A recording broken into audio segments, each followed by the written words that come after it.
sekalian yang saya hormati dan mudah-mudahan diberkahi oleh Allah Subhanahu wa taala. Bahasanya di sini bahasanya annatiba'an nabi fima ja'a bihi dalilun ala mahabbatil insani li rabbih. Ittiba kepada Nabi Muhammad itu adalah gambaran pasti, bentuk yang pasti daripada rasa cinta seorang manusia kepada Rabb-nya. Ittiba kepada Rasulullah itu adalah gambaran baku sebagai bentuk cinta manusia kepada Tuhannya, kepada Rabb-nya. Wahia mailul qalbi wa nahwihi wa itharu ta'atihi ala hawa nafsihi fayalzamu minal mahabbah at-ta'atu. Maka wajib dengan adanya rasa cinta, wajib adanya taat kepada Rasulullah sallallahu alaihi wasallam. Dengan adanya rasa cinta di dalam hati kita, cinta kepada Allah, cinta kepada Nabi, maka harus ada taat di dalamnya. Tanpa taat, cinta yang kita miliki adalah cinta palsu. Ya. Tanpa taat, cinta yang kita miliki adalah cinta palsu. Makanya dalam syariat itu Pak, sebetulnya ada 5 perkara yang menjadi kewajiban pokok bagi seorang muslim. Dari kelima perkara ini, yang utama, yang pertama, nomor 1 adalah hifdzul din, hifdzul Islam. Ini yang paling pertama. Menjaga agama bukan berarti kita menjaga agama Islam, bukan berarti kita mempertahankan Islam, bukan Islamnya yang dipertahankan, bukan Islamnya yang dijaga, tapi keislaman yang ada dalam hati kita, iman yang ada dalam hati kita yang harus kita jaga. Apa bisa orang disebut iman, disebut Islam, sedangkan maksiat dia terus lakukan? Taatnya kadang-kadang, kalau lagi ingat, kalau udah kehabisan duit, kalau udah tanggal tua baru taat.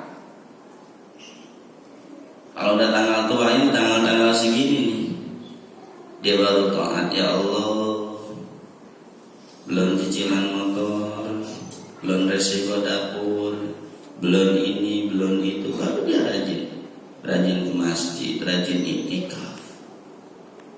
Sebelumnya kemana? Ya, masih mending, masih ingat Allah. Ya, masih mending, masih ingat Allah. Ya, para jamaah sekalian yang saya hormati dan mudah-mudahan dimuliakan oleh Allah Subhanahu wa ta'ala.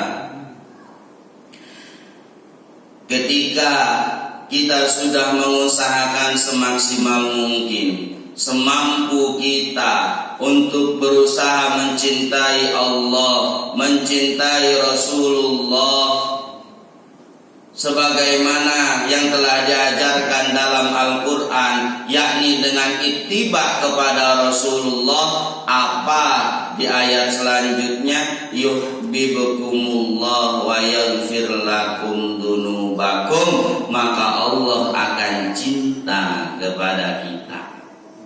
Dalam kitab Fathul Qarib itu ada bahasa Fathul Qarib Safinah, ada bahasa begini.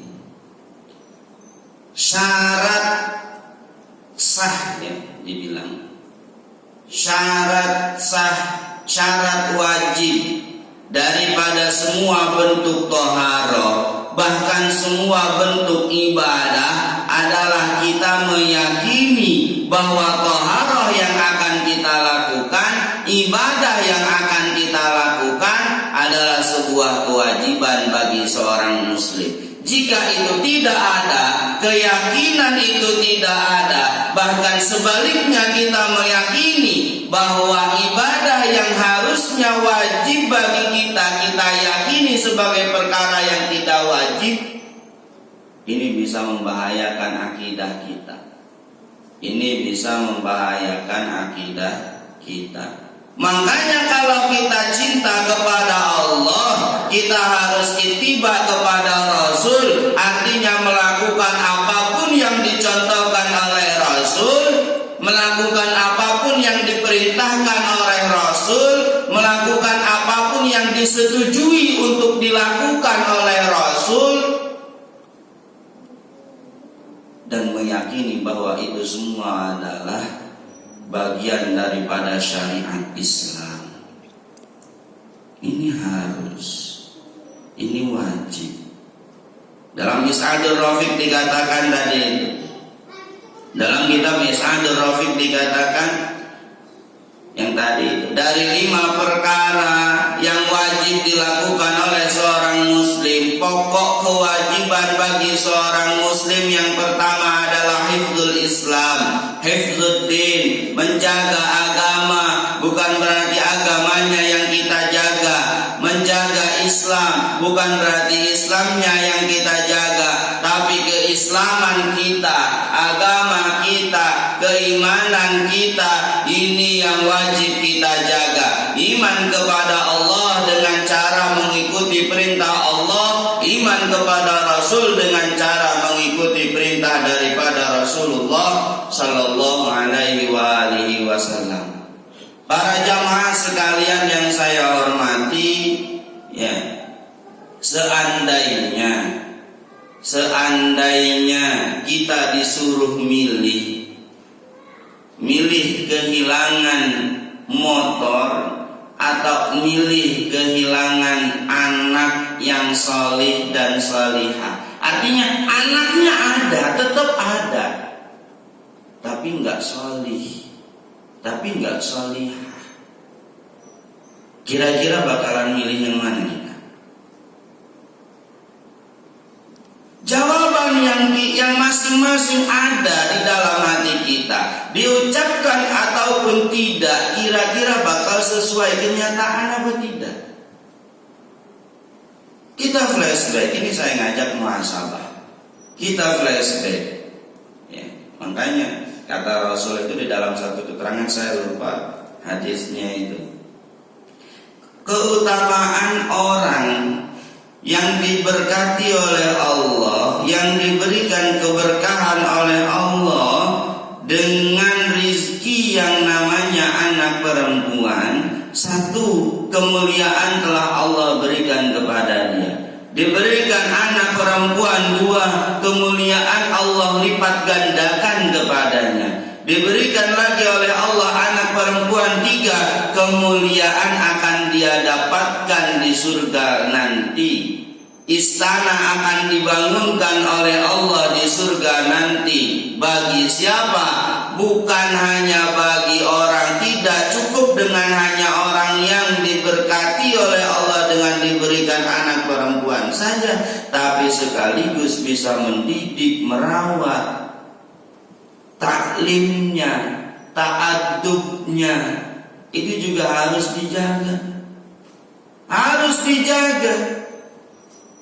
Ketika itu semua kita bisa jaga, ketika itu semua bisa kita lakukan, mencetak generasi soleh, generasi salihah, mengusahakan, mengupayakan untuk bisa mencetak generasi soleh dan salihah semampu kita, semaksimal kita. Kalau nggak sanggup gimana? Kalau nggak sanggup buang aja Pak ke pesantren. Iya, nggak sanggup kok dipaksain. Kalau nggak sanggup untuk mencetak generasi saleh, nggak sanggup untuk mencetak generasi salihah, buang aja udah ke pesantren. Saya ini usia 8 tahun, kelas 3 SD itu udah ada di pesantren. Baru pulang kemarin 2011. Ini kewajiban, bagian daripada kewajiban orang tua sebagai gambaran daripada ayat qu anfusakum wa ahlikum naru. Kita harus menjaga diri kita sendiri, kita harus menjaga keluarga kita dengan taat kepada Allah, mengupayakan untuk selalu taat kepada Allah, melakukan kebaikan, melakukan amal salih, beramal salih, menjadikan diri kita sebagai orang yang istiqomah untuk beramal salih, menjadikan ahlikum, ahli kita, keluarga kita, semua orang yang ada dalam kewajiban kita nafkahnya, menjadikan mereka sebagai ahli untuk beramal salih. Itu perintah daripada Allah Subhanahu wa ta'ala. Bukan malah mengumbar anak-anak kita.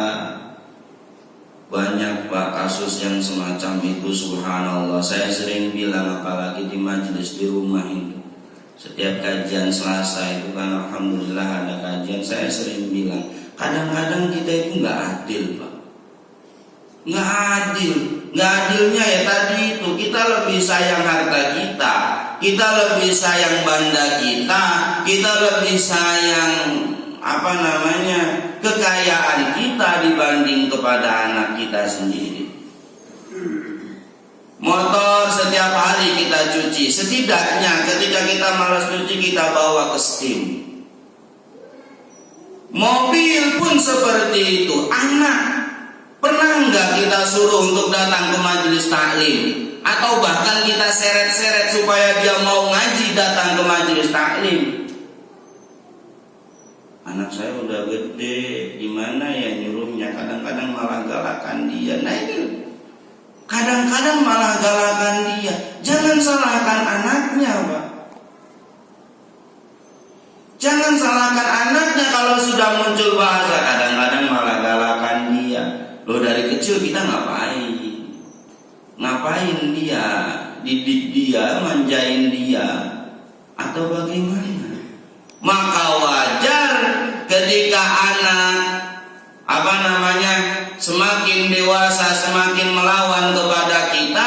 Kenapa? Karena ketika dia kecil, bisa jadi alam bawah sadar dia merekam omongan kita terhadap orang tua kita. Coba kita muhasabah. Ada enggak kira-kira bahasa-bahasa perlawanan yang pernah kita ucapkan? Kelakuan-kelakuan, bahasa-bahasa tubuh perlawanan yang pernah kita lakukan kepada kedua orang tua kita, yang secara tidak sengaja direkam oleh anak. Pernahkah kita ketika Allah panggil dengan suara azan, kita lagi nonton TV, bukannya matiin TV, siap-siap berangkat ke masjid, malah volumenya kita gedein? Ketika kita pernah melakukan itu, adakah anak di samping kita? Seandainya tidak ada, tahukah anak dengan apa yang kita lakukan itu? Maka wajar ketika itu sering kali kita lakukan, anak beranjak dewasa bukannya nurut dengan apa yang kita omongkan, dengan apa yang kita perintahkan, tapi malah makin besar makin bisa melawan apa yang kita perintahkan kepadanya.